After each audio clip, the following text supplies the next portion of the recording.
Good morning, everybody. Thank you so much for joining us today.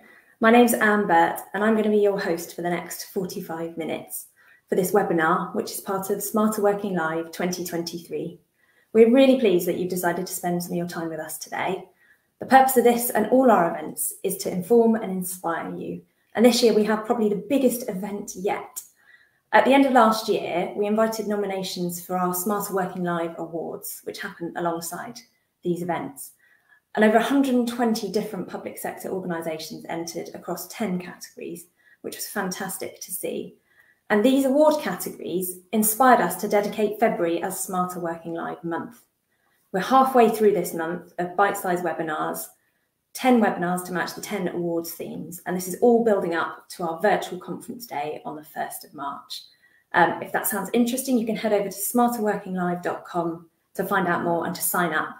All of our events are free and they're open to anyone in the public sector with an interest in smarter working. So we would love if you could help us spread the word, let a colleague know, let your team know that these events are on, they're welcome, anyone's welcome, and you can all sign up at smarterworkinglive.com.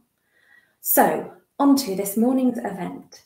Here at the Government Property Agency, we are so proud to be the natural home of smarter working across government. And we're all about creating great places to work for people in the public sector so that they can deliver great outcomes. And in the course of our work, we're incredibly lucky because we get to partner with all sorts of different organisations and have access to people who are doing really pioneering things. And we're really pleased to bring all those people to you for Smarter Working Live. It's all about bringing this knowledge, this experience to you so that we can build up public sector-wide knowledge and experience and enthusiasm for smarter working. And today our topic is one that is probably a bit of looking back and a bit of looking forward. It's all about how can we encourage a spirit of continuous improvement in smarter working? Because once an organisation reaches smarter working maturity, what comes next? How can we keep that spirit of smarter working embedded in an organisation for the long term? And I am so delighted to say we have two absolutely wonderful speakers, definitely experts in their field, to explore this topic today. So first of all, Andy Lake, who has been at the forefront of the smarter working journey for, well, probably I'll say a great number of years, Andy. You're the founder of flexibility.co.uk and the Smart Work Network. And you've been looking really deeply at how to measure and embed smarter working in organisations of all sorts of shapes and sizes. So welcome, Andy. And my second panellist today is a colleague of mine at the Government Property Agency, Stuart Watts. He's just about to wrap up his role as the Civil Services Smarter Working Programme Lead. So for the last few years, he has been supporting 41 departments across the civil service to reach smarter working maturity, which was a target in the Government Estate Strategy. And just when he thinks he can step away from smarter working, it's not possible, is it, Stuart?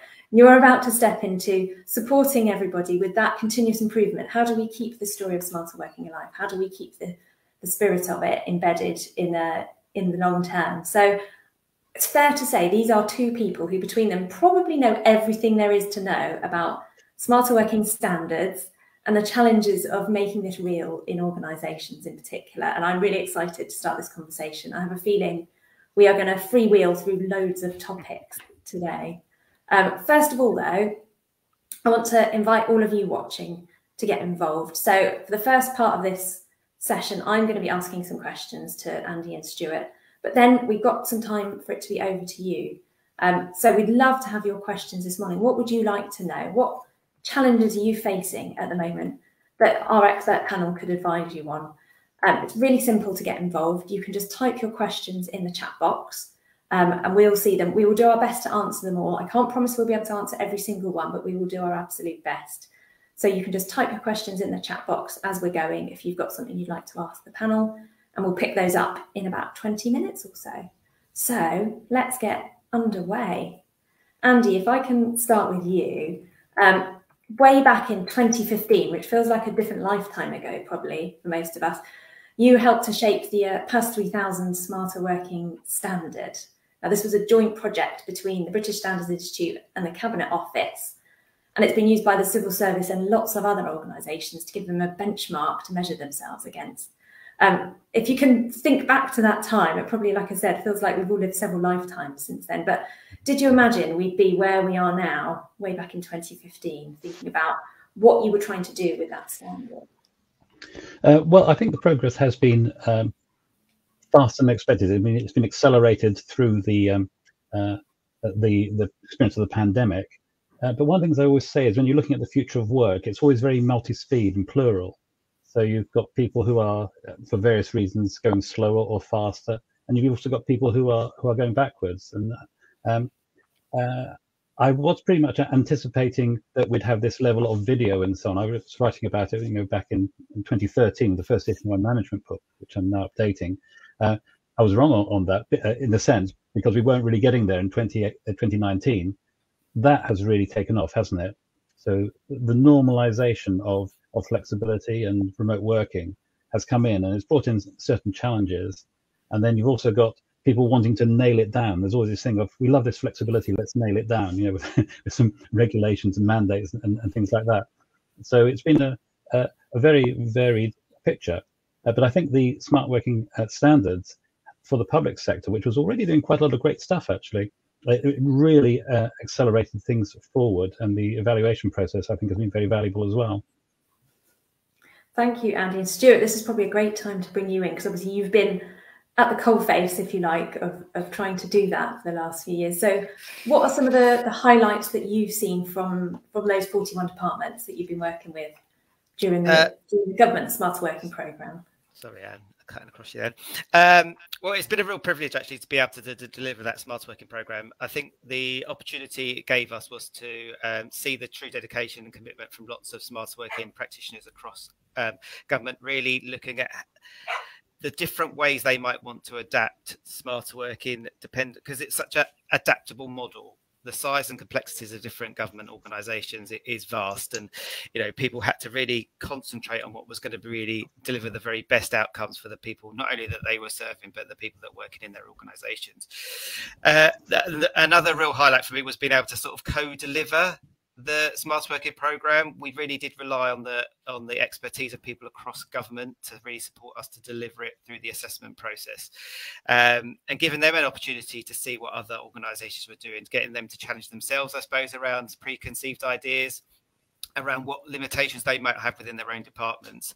So yeah, I think all of that was really, really a big highlight. But towards the end, and it sort of just reflects on what Andy was saying there around the acceleration that COVID did have in people's mindset shifts, I suppose, around flexible and modern ways of working, how then organisations started to look beyond the workplace and how they might be able to link some of their initiatives with regard to supporting greater levels of inclusivity or their sustainability agendas, how they really started to link smarter work into broader transformation agendas that they were interested in. So the passion seemed to go beyond smarter working principles and feed its way into other parts of their interests. Thank you, Stuart. I imagine we're going to pick up on a lot of those themes as we talk. So that was a really good little background and kind of where this has all come from. But Andy, I'm really keen to start exploring with you. You get to dip into all sorts of different organisations and see what they're doing. So I'd be really interested to hear from you. Kind of what are some of the highlights that you're seeing? What are some things that really you've been impressed by in some organisations? Well, I think one of the things is great awareness raising amongst leadership. I think that's been something which has really come forward, and that's made quite a difference. And some good examples. I don't think it'd be kind of unfair to list things without their permission, but where it's been taken forward by the leadership. And then at the other end of the scale, I've seen organisations, actually one led by one of your presenters last week, which have really started from an initiative at grassroots level, then getting in some outside expertise, pilots, and then that's been taken forward since the pandemic as an organisation-wide programme. But I think a couple of things I'd really highlight reflects. I should just say to the audience, about half my work is research and writing, and half is in advising.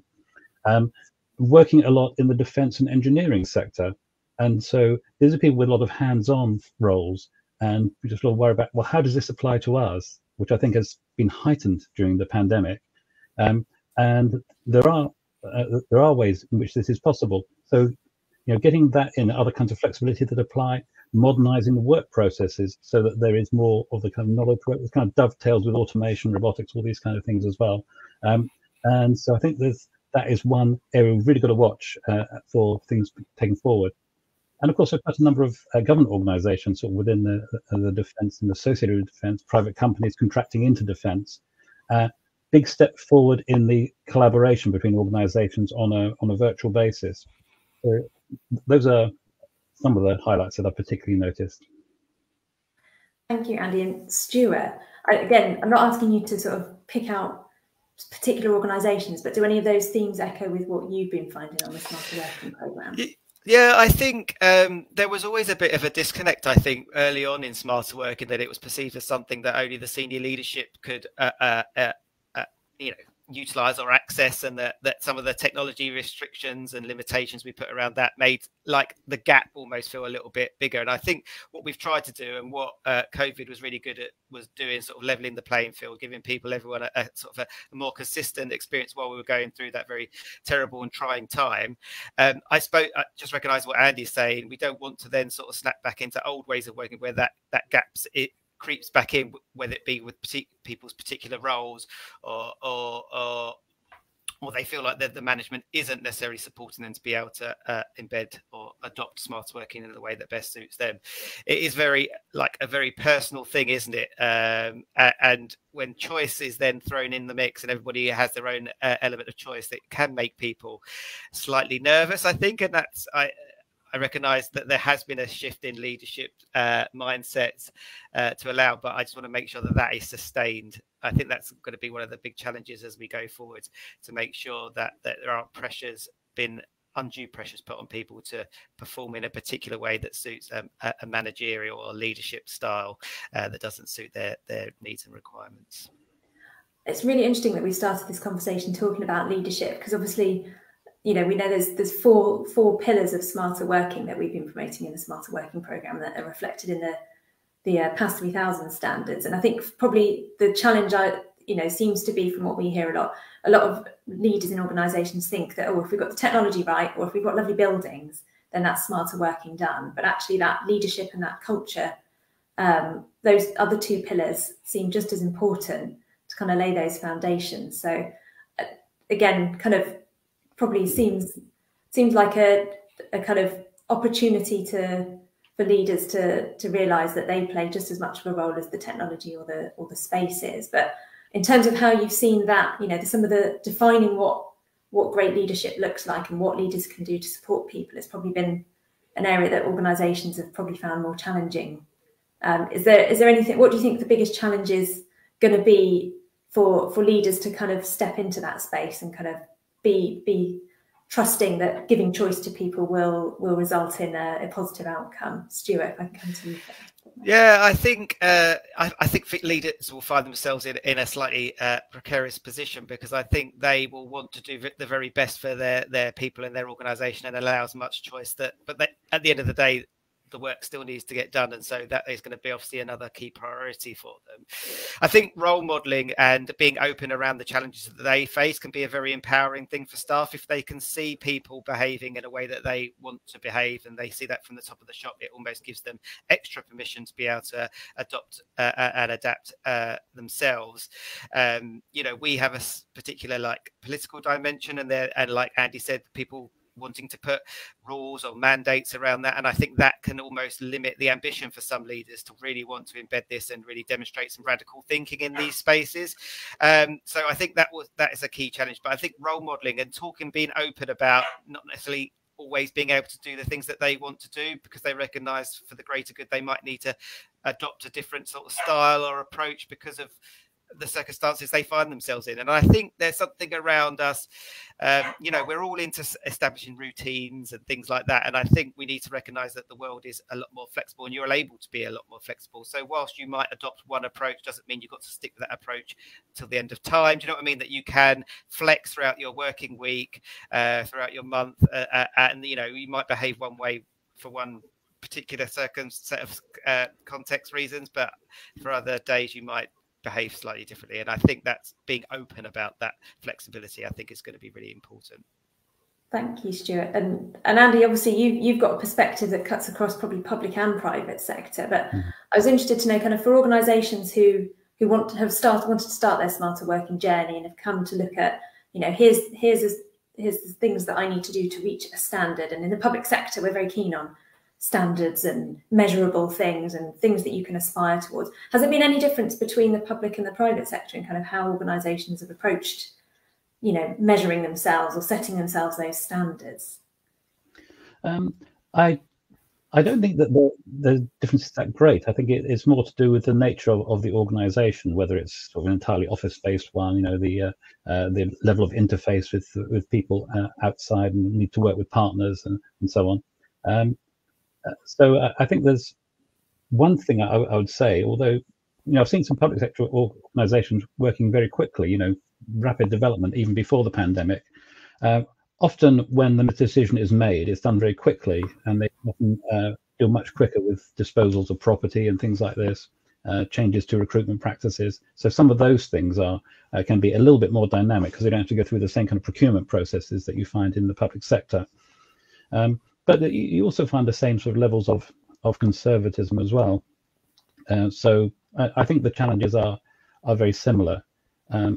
I think possibly there's also different style of leadership, and often when you get someone new coming in the private sector, they want to change everything very, very rapidly. And I think there's a bit more stability, despite the political level, in the way the civil service works, for example. Thank you, Andy. And I was going to say, we're getting some great questions in from the audience, and I will be coming to those in just a moment. Please do keep adding your questions in, because we'll come to them in a minute. I just had a couple of questions before we open up. So Andy, back to you in a minute, because I know you mentioned at the beginning you're currently updating your book, which is kind of the manual.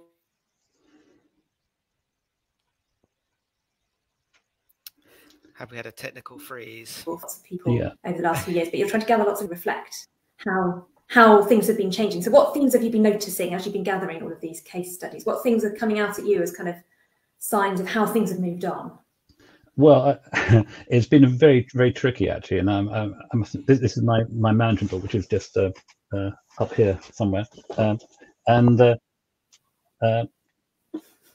not able to get and buy, because there's a new edition coming, so you can wait for that. That should be out in the autumn. It has actually been quite difficult, much more difficult this time, doing the case studies, because last time we could go in and say, this has been done, we've measured it, that's been done, finished. A lot more. We've got such moving goalposts at the moment, you know, things sort of rippling forward. But I think there's some other really interesting things going on in different fields, which are also feeding into this new world of work. For instance, the rise of co-working space, and they'll be happy for me to mention this. You know, like NatWest redesigning their buildings on the basis of co-working much more than individual desks and things like that, and having this kind of fluidity around the way the workplace is designed. There's a fantastic amount of interest in new approaches to diversity and inclusion. It's quite interesting because yesterday I was on an awards ceremony handing out awards for flexibility and diversity inclusion with the WM people, and in the HR world, there's very much an approach to diversity, inclusion, which is really about identity. It's about behaviours, about understanding, awareness, things like this, and recruitment. In the workplace side as well, there's also how do you make a truly inclusive environment? And then from my point of view, what I'm writing about, how do you spread that across the extended workplace? I don't like to talk about remote working, teleworking. It's about all the different places that you can work, the extended workplace. And I think things which are coming out is being able to develop places in which people are happy to work regardless of their personality, their background, and having controllability over that environment. And this affects the temperature, air quality, lighting, acoustic separation, and things like this. So all these kind of things are also feeding into this ferment around the new world of work and how we design the spaces in which people work.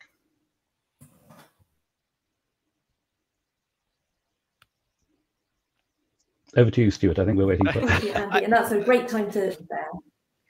Apologies. Thank you, Andy. I was just going to say, we're going to dip into our audience questions there. So we've got one that really chimes with what you were just talking about those shared spaces. Something from Josie around examples of best practice where there's cross public sector organisations working out of a location in a properly integrated way? So rather than just all sitting next to each other and being different, how do they really look at those things, those commonalities, those ways that they can have a community in a building? Stuart, can I come to you first? Yeah, I mean, I think that is a really hard thing to sort of create that community aspect, and I don't think that we're there yet in the public sector, but we are making some improvements in that kind of space. I do think there is something still stuck in the mindset of people where people get very protective around their domains and their areas and sharing that space, and I think that's probably one of the biggest things that we need to talk about. We talked about leadership being one of the pillars, but culture and people, the culture of the organisation, trying to break down some of those barriers where people feel free to go and work in other people's spaces, and that actually considering ourselves more as civil servants and not just a representative of a department, I think is one of those hurdles that we need to try and overcome. We've been doing some work with some post-occupancy evaluation pieces recently, and actually we're still encountering those people that don't necessarily feel comfortable working with people they're not familiar with, so they would rather go and sit in isolation maybe rather than around other people. And I think it's about getting people used to being back to the workplace, getting used to being and engaging with people that they might not be that familiar with. I think we tend to decompartmentalize ourselves when it comes to our identities, Andy, and it was interesting you were talking about that, because I think people do have a workplace identity and they almost show up with that this isn't the name and this is the department I'm here to represent, rather than if you were at a party and you met another civil servant or another person in the same sector, you'd be a lot more free and open with talking and sharing with them. So I think there is something around us challenging or trying to find ways that we can bring communities together. And I don't think it happens by itself. It does need some support, and we've got a great community lead in one of our hubs that really does help facilitate community building, and I think it's something worth investing in when you're trying to get different teams and organizations to work across boundaries, is that it does need some bit of facilitation, someone to bring that together, otherwise people sort of devolve themselves of that responsibility. Yeah, if I can just pick up on that, this kind of facilitation role is a very interesting one. I mean, about 10 years ago, it was fashioned on some leading organisations to have a concierge in where you've got kind of hot desk and things like this, somebody who could solve your IT and facilities issues quickly, tell you how stuff works when you're coming into a place. That's kind of moved on now with the influence from co-working and having community managers, and I think that is starting to come quite a lot into leading private sector organisations, Well, I think it's sort of happening in some of the implementations in your hubs, isn't it, as well, in the smarter working hubs. So there's somebody who can actually not just sort out the kind of practical issues, but someone who can help to develop community. I think that's a role going forward, and there's a bit of a kind of debate in the workplace industry: is where does this role lie? And is this within facilities? Is it something separate? Is it something that departments have to sort out? So, a question going forward. Yeah. It'd be interesting to hear from the audience if you've got any comments as well. That if you're doing this, you've got a community manager, perhaps you can pop it in the comments. Thank you, Andy. We've had a couple of questions that I'd like to try and combine together because they kind of seem to be similar ones. So one kind of asking around kind of tips on how to quantify and measure some of these things. And then another question about how you can look at the benefits for enabling a CI culture. So it's probably that whole question about how do you make the case for smarter working and how do you start to try and think about how you're going to measure the improvements that you'll see as a result of it. I know that's an ongoing challenge. So Stuart, could I bring you into that? Yeah, I mean, it is a real challenge. I mean, we've struggled with that ourselves, actually. There are some consequential benefits that people will be able to realise, maybe some space savings. We've always been very careful to make sure that smarter working isn't seen as a reason to save space, but it's a consequence of embedding smarter working is that you might be able to save some space. And there's obviously, we've recognised that there are savings to be made potentially through people's reductions in travel or annual working days lost and all that kind of stuff. There are lots of soft benefits as well that you will realize through more engagement, happier work staff and all those kind of things, those improvements that you're likely to see an improvement potentially in people's well-being depending on their particular circumstances, that actually people will feel potentially less stressed if they've got more autonomy around how they're able to choose where they want to work. Now, I think we have to recognise that it's not a one size fits all. So some people like that routine, like that structure around their working day, like to leave work in the office and then get home and then have that break between work-life balance.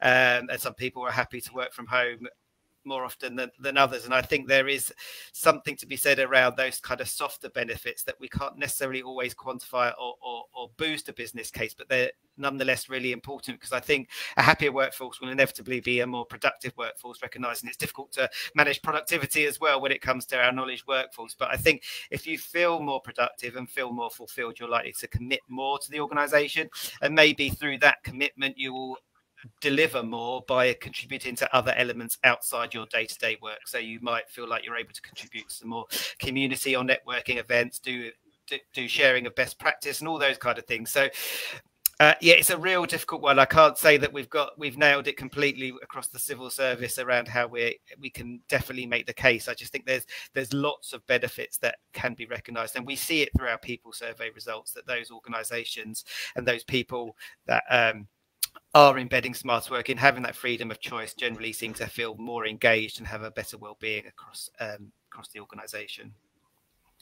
Thank you, Stuart. And Bryony, thanks for coming back on that in the comments. I can see you're kind of interested in how smarter working impacts continuous improvement more generally, and you're right, because that is the theme of today. So Andy, I was interested to know from your perspective, kind of, Stuart mentioned probably some of those seen as softer benefits probably for organisations because they're harder to measure and they're more about enabling things, but, you know, kind of giving people choice and giving them more autonomy and more of that feeling that they can look at what their outcomes are, you know, that really links in strongly to the ethos of continuous improvement, doesn't it? Getting the people closest to the job to look at how best they can do it.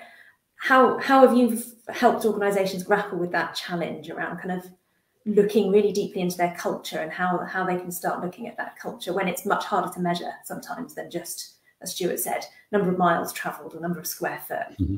Is there any advice you can give people on kind of dipping into that measuring culture or enabling the culture?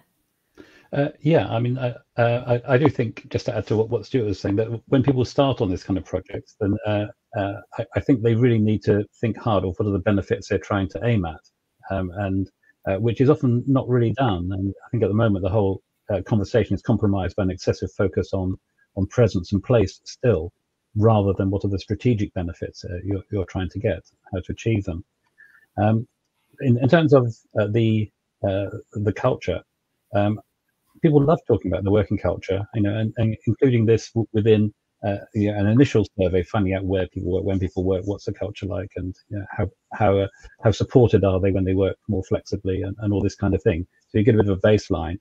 Then a lot of organisations have these pulse surveys. So rather than waiting for an annual survey, you've got regular surveys of people just trying to get some quick feedback on things. But I think one of the things that I do, which seems to work well, is what I call the CAN test. That's challenge the assumption of necessity, CAN, about every workplace practice and process. And people love doing this, you know, and it can come up with some quite innovative solutions, you know. And you can start off by deconstructing, you know, why are we doing this at all? Why are we doing it here? Why are we doing it now? Why are we doing it in this way? And then so you can go through that, you know, whether it's meetings or a particular process about how you're doing inspections or whatever. And then you can have the building up questions after that, the reconstruction questions, asking, are there ways that we can do this faster, more effectively, more in line with customer needs, more in line with employee aspirations, and with less impact on resources, you know, sort of costs and the environment and so on. So, and people really do get into that. So I think that's a practical way of challenging the culture, which is very much directed towards integrating, thinking about how we work. Now, autonomy is very important for this. And actually, I saw on LinkedIn this morning, but didn't have time to read it. There's a Gartner report just come out, which is one of quite a number of bits of research showing the importance of autonomy for achieving all kinds of results for business, and the relation of autonomy to performance. So I think that's something well worth looking at. I'll send through the link, and maybe we can get it in the comments. Thank you, Andy. I hope, Bryony, that's picked up what you were looking for in that question. You can use the chat to let us know if you want to follow up on that. Obviously, this is the whole purpose of this. It's a live session we're here to answer your questions as we go, and we love having all these questions and chat going on. And thank you for bearing with us with as always with these live things. Things don't always quite happen as we plan, so apologies. I've been dipping in and out, and had some background guest starring appearances from extra friends along the way. I was going to take a question from Sarah Edwards around kind of in the public sector. We kind of mentioned it a little bit before, don't we? How we love structure, we love order, we love certainty. So kind of thinking about those organisations where there isn't a black and white way to operate, and helping people be comfortable with that uncertainty, with that flexibility that is baked into smarter working. Her point particularly, balancing the needs of teams and their individual desires compared to what's best for the teams. And that often is the real crunch point, isn't it? That's where a lot of leaders really do struggle. Is there anything, Stuart, that you've seen that might help organisations in that place?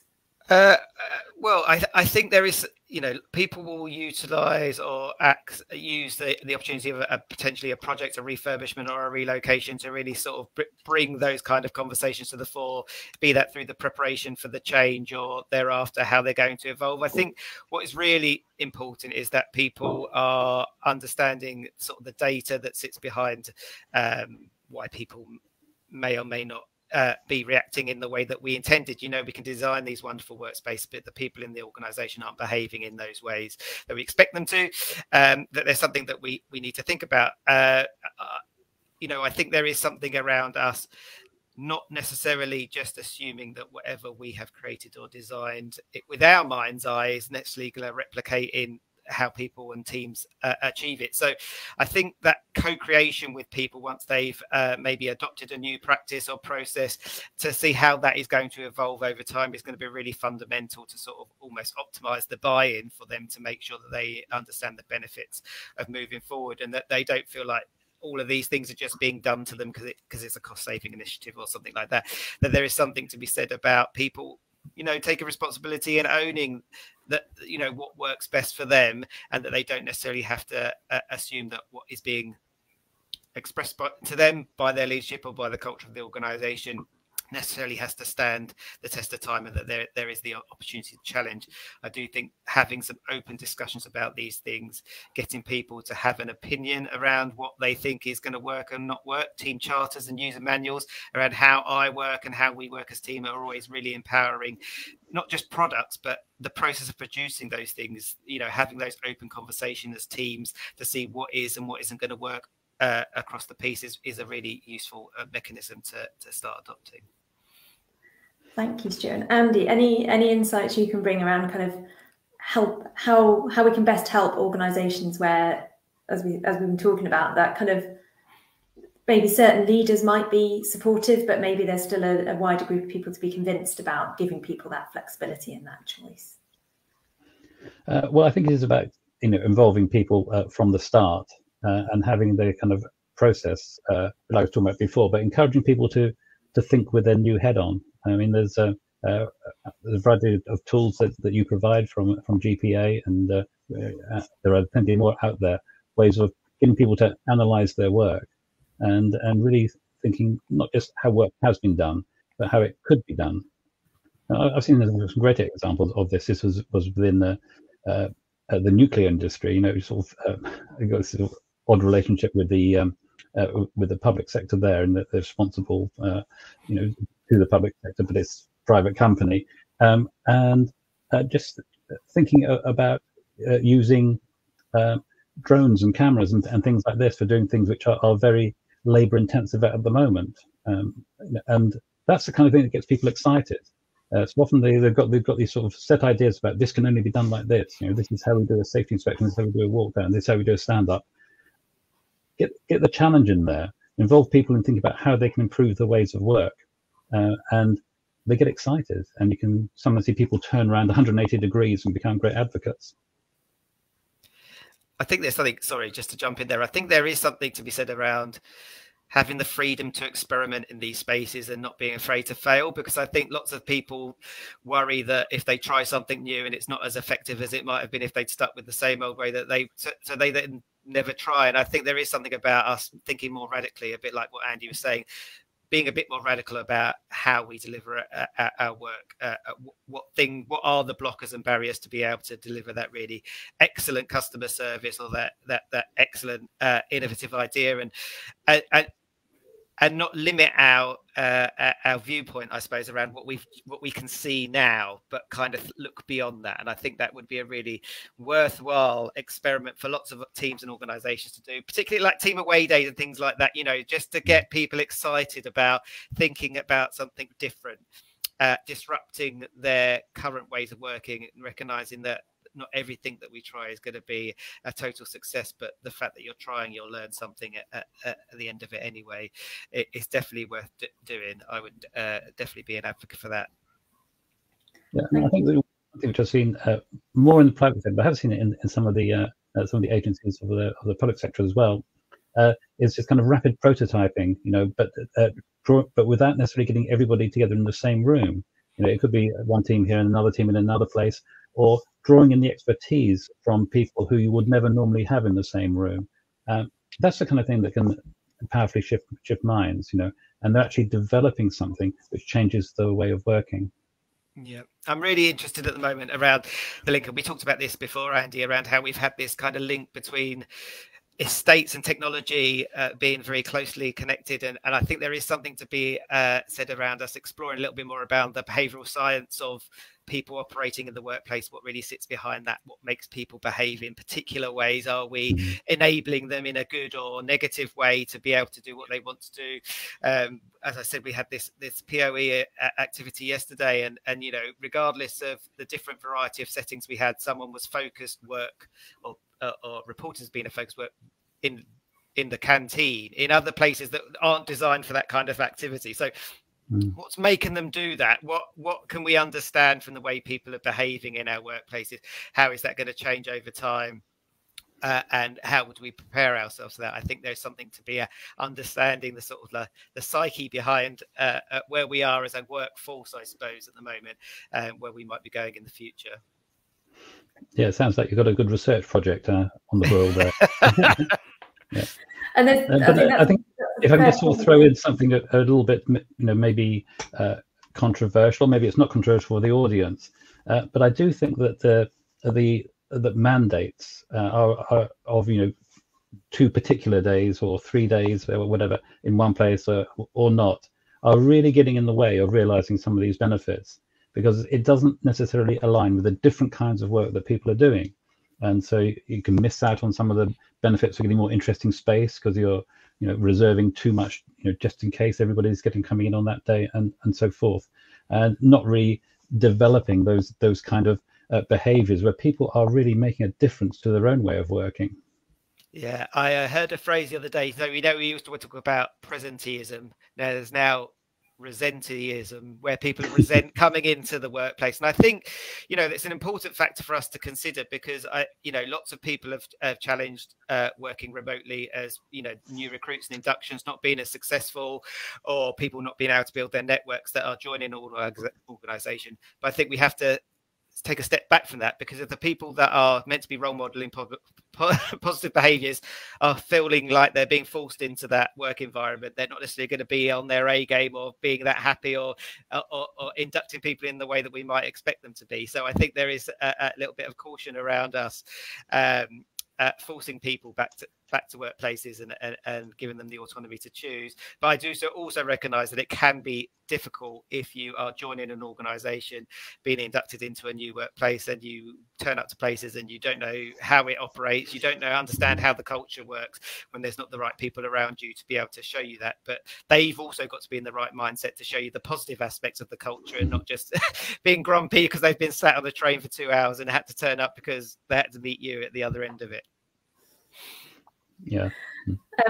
We've got a few minutes left, so I'm going to try and get through a couple more questions from the audience. And we've got one from John Cato, which kind of is around kind of, I'm going to read his and I'm going to try and frame it a different way, because I've got a follow on from it. But he was saying, what is smart working really beyond leadership, tech, culture and workspace, etc., which seem to me insufficient in themselves. I'd be interested in the audience's view on that one too, if you want to put something in the chat about it. But also the purpose of this, you know, what we've kind of badged this conversation about is kind of what's coming next. So we don't want to rest on our laurels. We kind of looked at setting this PASS 3000 standard back in 2015. What do you think are the really big themes that we need to look at next to make sure that smarter working doesn't just fade away and become the thing that was associated with COVID ways of working? So what are the big themes that you think need to be looked at next if we're going to be setting ourselves some more really ambitious standards on this? Andy, if I can start with you first. Yeah, well, I think the basic thing about smarter working is it's about improving work, how work is done, and improving the work experience, and those are the two key things. And you do this in order to achieve certain targeted benefits. We've got a whole lot of other things coming along at the same time in terms of robotics, automation, a whole lot of things from big data about how we're measured in what we do, and so on. I think part of the future smarter working story is how this integrates with it. And I think there's a whole lot of potential for all kinds of different work to be done in a more fluid and dynamic way. And so it's really about getting this kind of dynamism into working, which is a big part of the next challenge. I don't know if that's too general, but that's where we're going.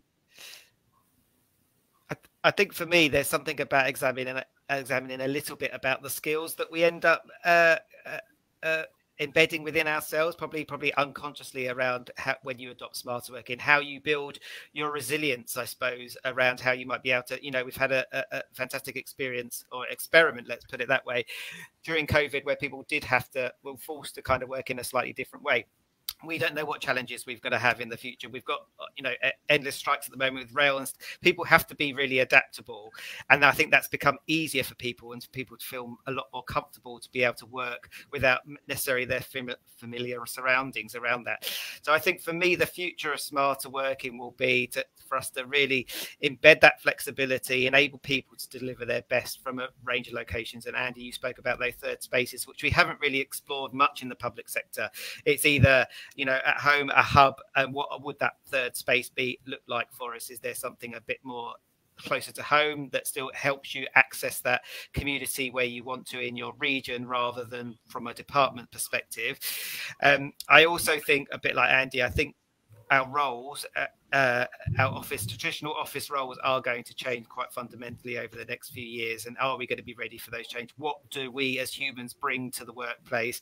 How are we able to really showcase what we're able to achieve through all that fantastic public services that we want to deliver for the future? Thank you. I feel like we could probably talk about this topic for many, many more hours. Andy, you've got just time for one more point in. Well, my next book is going to be, it's been called Halfway House to the End of Work, and it's really looking at how all these new ways of working and the other trends which are going on, changes in demography, are really making a difference, and what public policy needed to support that.